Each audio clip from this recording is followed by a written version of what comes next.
గారికి మరియు ఉపాధ్యాయులకు విద్యార్థులందరికీ జాతీయ సైన్స్ దినోత్సవ శుభాకాంక్షలు. మీ అందరికీ ఇప్పటి వరకు సార్ వాళ్ళు మాట్లాడిన ప్రకారం మీకు ఈరోజు సైన్స్ డే మనం ఎందుకు జరుపుకుంటున్న విషయం తెలిసిందా? ఎందుకు? సార్ సివి రామన్ గారు రామన్ ఎఫెక్ట్ కనుగొన్న రోజు February 28, 1928 కాబట్టి ఆ రోజు నుంచి పరిగణలోకి వచ్చింది కాబట్టి మనం నేషనల్ సైన్స్ డేగా జరుపుకుంటాం అన్నమాట. మరి రామన్ ఎఫెక్ట్ ఏం చెప్తుంది అని అంటే, ఎప్పుడైతే లైట్ రేస్ అనేవి మనకు ట్రాన్స్పరెంట్ మీడియం నుంచి పోయినప్పుడు ఇట్ చేంజెస్ ఇట్స్ బిహేవియర్, దాని బిహేవియర్ని చేంజ్ చేసుకుంటుంది. మరి దాని ద్వారా మనకేం లాభం? మరి తెలుసా రామన్ ఎఫెక్ట్ ఎక్కడెక్కడ యూజ్ చేస్తారు? మన మాలిక్యులర్ షేప్స్ తెలుసుకోవడానికి. ఇప్పుడు H2O ఉంది, దాంట్లో హైడ్రోజన్ ఆక్సిజన్ మధ్యలో ఉన్నటువంటి కెమికల్ బాండ్స్ చూడడానికి. తర్వాత మన బాడీలో ఈ మధ్య కాలంలో బయోసైడ్ కూడా యూజ్ చేస్తున్నారు, మనకు క్యాన్సర్ సెల్స్ని రికగ్నైజ్ చేయడానికి. తర్వాత డిఎన్ఏస్, లిపిడ్స్, వాటిల్లో ఉన్నటువంటి ఏమైనా స్ట్రక్చరల్ డిఫరెన్సెస్ ఉండి దానికి సంబంధించినటువంటి ఏమైనా డిసీజెస్ ఉంటే కూడా ఈ రామన్ ఎఫెక్ట్ అనేది ప్రస్తుత కాలంలో ఉపయోగిస్తున్నారు. అందులోనే కాకుండా ఏమైనా పెద్ద ఇండస్ట్రీస్లో మనకు మెషిన్స్లలో ఏమైనా కన్స్ట్రక్షనల్గా ఏమైనా డిఫెక్ట్స్ ఉంటే కూడా ఈ రామన్ ఎఫెక్ట్ని ఉపయోగించి మనం తెలుసుకోవచ్చు. అలానే కొత్త కొత్త ఆటమ్స్, మాలిక్యూల్స్ ఫైండ్ అవుట్ చేయనప్పుడు వాటి యొక్క క్యారెక్టరిస్టిక్స్ ఫైండ్ అవుట్ చేయడానికి కూడా ఈ రామన్ ఎఫెక్ట్ని ఇప్పుడు ఉపయోగిస్తున్నారు. మీకు ఎక్కువగా డిగ్రీ ఆ స్థాయిలో పోయినప్పుడు ఇది మీకు బాగా సుపరిచితం అవుతుంది. ఇప్పటి వరకు పేరు మాత్రమే తెలుస్తుంది. అలా సివి రామన్ గారు చేసిన కృషికి నోబెల్ ప్రైజ్ ఇచ్చారు, భారతరత్న కూడా ఇచ్చి గౌరవించడం జరిగింది. అసలు సివి రామన్ గారు పుట్టింది ఎప్పుడు అంటే నవంబర్. యాక్చువల్ అందరూ ఏమనుకుంటారు బర్త్డే అనుకుంటారు, బర్త్డే రోజు కాదు ఇది. ఏంటిది? రామన్ ఎఫెక్ట్ కనుగొనబడిన రోజు అన్నట్టు. వీళ్ళందరూ కూడా చక్కగా పిల్లలందరూ ఒక 75 ఎక్స్పెరిమెంట్లతోని వాళ్ళకు సొంతంగా ప్రాజెక్టులతోని పాల్గొనడం అనేది చాలా సంతోషకరమైనటువంటి విషయము. ఒక సైన్స్ టీచర్గా నేను చాలా హ్యాపీగా ఫీల్ అవుతున్నాను పిల్లలందరూ ఇలా పాల్గొనడము. అయితే మీరు ఏం చేయాలి అని అంటే, అన్నీ ఉన్నాయి కదా అని అంటున్నారు మిగతా టీచర్ వాళ్ళు, అర్థమైందా? అంటే ఉన్నాయి మోడల్స్ వేసిరు కదా, కొత్తవి లేవు కదా అంటారు కదా. నెక్స్ట్ ఇయర్ నుంచి ఏం చేయాలి? ఒక 70 వేసిరు, దాంట్లో ఒక 10 అన్న ఎలా ఉండాలి? కొత్తగా ఉండాలి. యూట్యూబ్ చూడకుండా మీ సొంతంగా మీకు ఎలా ఐడియా వస్తే అలా చేసుకొని రావాలి, సరేనా? నెక్స్ట్ ఇయర్ నుంచి అలా ఆలోచిద్దాం. ఒక 10 అన్న కొత్తగా ఉండాలి, మిగతావన్నీ కూడా మోడల్స్ వేసినా కూడా ఒక 10 అనేది న్యూలీ ఉండేటట్టుగా. మరి ఎలా వస్తుంది ఆలోచన చేయాలని? ఎలా వస్తుంది? ఫస్ట్ పూర్వకాలంలో అంట ఒక ఊరు నుంచి ఒక ఊరికి ఏదైనా మ్యాటర్ చెప్పాలి అని అంటే ఎలా పోయేవాళ్ళు తెలుసా? పోస్ట్ మ్యాన్ రాకంటే ముందు ఎట్లా పోయేవాళ్ళు? ఇప్పుడు మీ ఇంట్లో ఏదైనా కార్యం చేస్తున్నారు, ఫంక్షన్ చేస్తున్నారు, పక్క ఊళ్ళో మీ చుట్టాలకు చెప్పాలంటే ఎలా పోయేవాళ్ళు? ఎలా పోయేది మెసేజ్? అప్పట్లో బస్సులు కూడా లేకుండా ముందు ఎలా పోయేవాళ్ళు? నడుచుకుంటూ పోయేవాళ్ళు. ఒక మెసేజ్ చెప్పాలంటే 2-3 రోజులు నడుచుకుంటూ పోయి చెప్పేవాళ్ళు. మరి అలానే ఇప్పుడు చెప్తున్నాము మనం? చెప్పట్లేము. ఎందుకు చెప్పట్లేము? మార్పు అనేది వచ్చింది. ఎలా వచ్చింది మార్పు? మనకు అవసరం నుంచి వచ్చింది. మరి నడవడం ఏమైపోతుంది? రోజుల్లో కష్టమైపోతుంది కదా. తర్వాత ఏమొచ్చినాయి? సైకిల్స్ వచ్చినాయి, తర్వాత ఎడ్ల బండ్లు వచ్చినాయి, అవునా? తర్వాత బస్సెస్, ట్రైన్స్, తర్వాత ఏరోప్లేన్స్, ఒకదాంతో ఆగిపోయినామా? తర్వాత రాకెట్స్, ఇట్లా డిఫరెంట్ ప్రయాణానికి సంబంధించి వచ్చినవి. అలానే ఏదైనా సమాచారం చేరవేయాలంటే లెటర్స్, పోస్ట్ కార్డ్స్ ఇవన్నీ పోయి ఇప్పుడు ఏమొచ్చేసినాయి? మనకు ఫోన్స్ వచ్చేసినాయి. అంతకుముందు ఎలా ఉండే? ల్యాండ్ ఫోన్స్ ఉండే, వైర్తో నడిచేవి, చూసిరా? మరి అంతవరకు చాలా అనుకుంటే మరి సెల్ ఫోన్స్ వచ్చేవి ఇప్పుడు కాదు.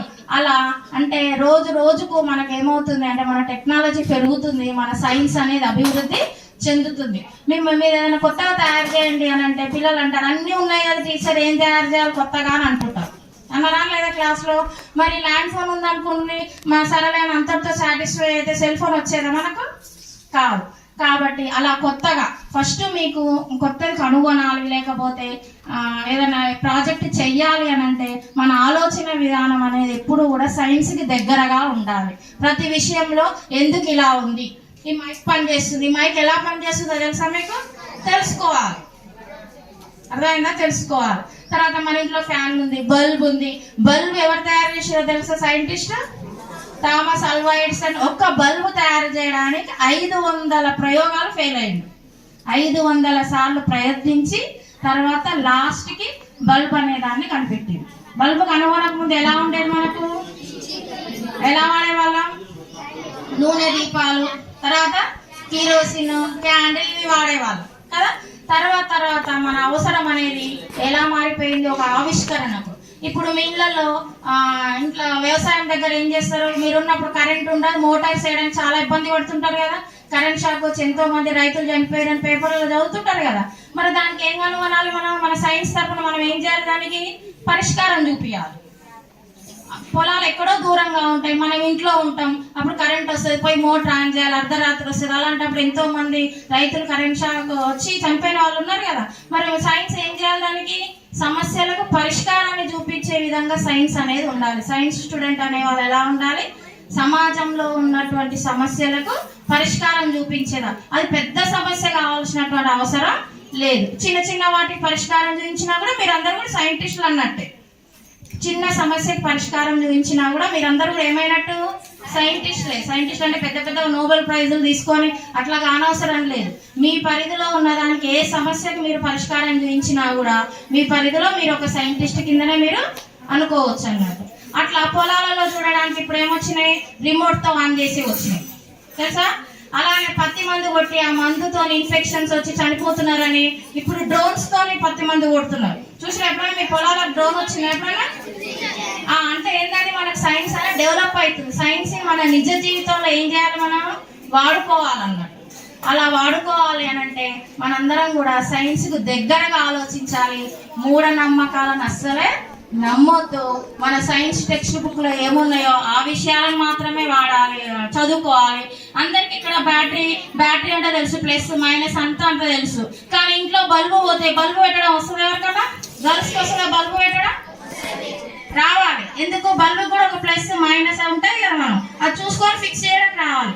అంటే నువ్వు చదువుకున్న దాన్ని నీ నిజ జీవితంలో ఉపయోగించుకున్నప్పుడు మాత్రమే సైన్స్కు విలువ అనేది ఉంటుంది. కాబట్టి ప్రతి ఒక్కరూ కూడా ఏదైనా విషయం తెలుసుకున్నప్పుడు, లేకపోతే ఏదైనా కనిపించినప్పుడు ఎందుకు, ఎలా అనేది ప్రశ్న వేసుకోండి. మీకు మీరే మీ టీచర్స్ని అడగవచ్చు, మీ పేరెంట్స్ని అడగవచ్చు, లేకపోతే ఇప్పుడు అందరికీ ఫోన్స్ ఉన్నాయి, గూగుల్లో సెర్చ్ చేసుకోవచ్చు. ఏదైనా ఎందుకు అనే ప్రశ్న మీకు వస్తే ఆటోమేటిక్గా దాని ఆన్సర్ కోసం మీరు ఏం చేస్తారు, వెతుకుతారు. ఆన్సర్ తెలిసినప్పుడు మళ్ళీ దానికి ఇంకా ఏమైనా ఈజీ మెథడ్ ఉందా అని మీరు ఏం చేయొచ్చు, ఆలోచించవచ్చు. విమానం చూసినా మీరందరూ? విమానం ఎవరు కనిపెట్టారు?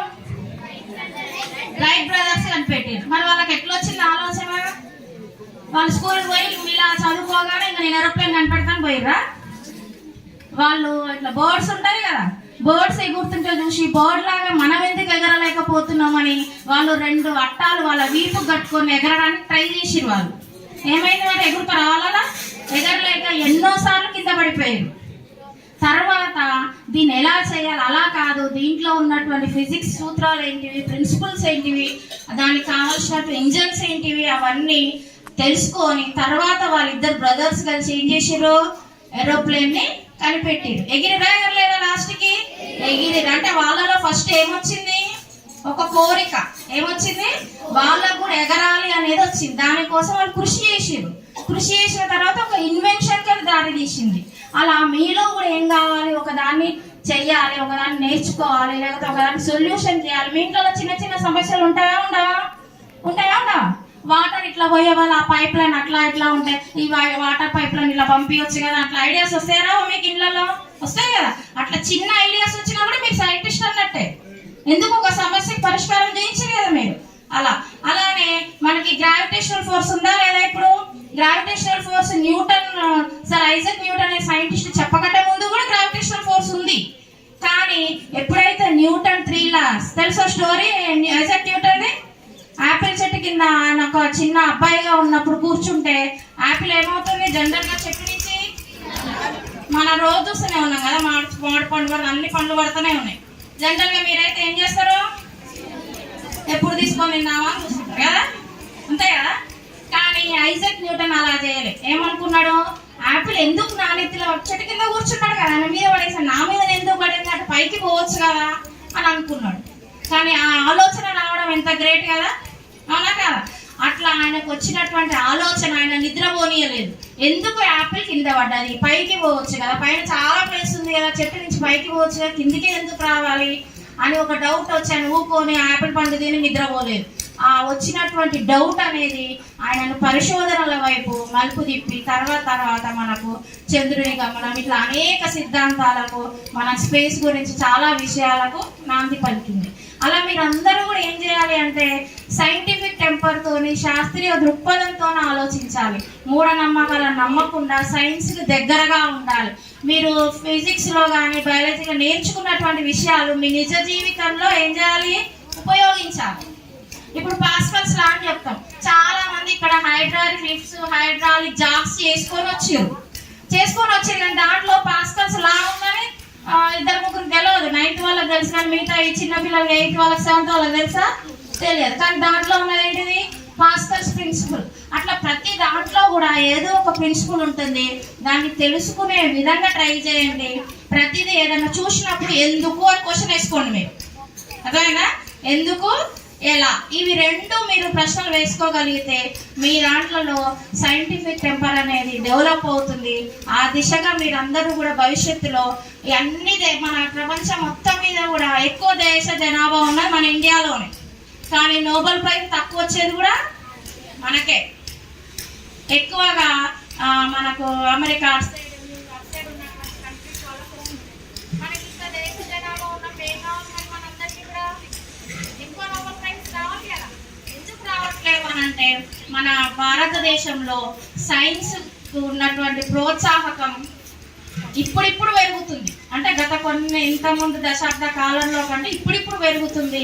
ఎక్కువ మంది ఏమైనా చదువుకుందాం, జాబ్ చేస్తామనే ఉంటుంది, కానీ రీసెర్చ్ సైడ్ కానీ పరిశోధనల వైపు కానీ మనకు సరైనటువంటి సదుపాయాలు, ఆ విధమైనటువంటి ఎడ్యుకేషన్ తక్కువగా ఉండడం వల్ల ఇప్పుడిప్పుడు డెవలప్ అవుతుంది. మీరందరూ కూడా భవిష్యత్తులో సైన్స్కు దగ్గరగా చదువుకొని ఒక మంచి సైంటిస్టులు, కనీసం ఒకళ్ళన్నా పరిశోధనల వైపు, సైంటిస్టులు అంటే నోబెల్ ప్రైజ్లు వస్తే సైంటిస్టులుగా చెప్పినా కదా, సమాజానికి ఉపయోగపడే ఏ చిన్న సమస్యకు పరిష్కారం చూపించినా కూడా సైంటిస్ట్ తోటే సమానం. అందరికీ నోబెల్ ప్రైజులు రావాలంటే రావు.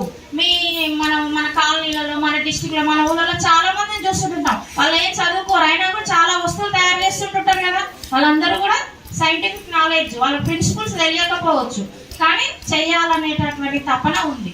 కాబట్టి మీరందరూ కూడా భవిష్యత్తులో మన భారతదేశానికి పేరు తెచ్చే విధంగా సైన్స్ దిశలో పరిశోధన చేయాలని కోరుకుంటూ ఈ అవకాశం ఇచ్చినటువంటి హెచ్ఎం గారికి ధన్యవాదాలు. ఎందుకంటే సైన్స్ అంటే ఏంటి, సైన్స్ వల్ల లాభాలు ఏంటి, సైన్స్ జీవితానికి ఎలా అన్వయించాలి, అన్ని విషయాలు కూలంకషంగా చెప్పినందుకు ధన్యవాదాలు.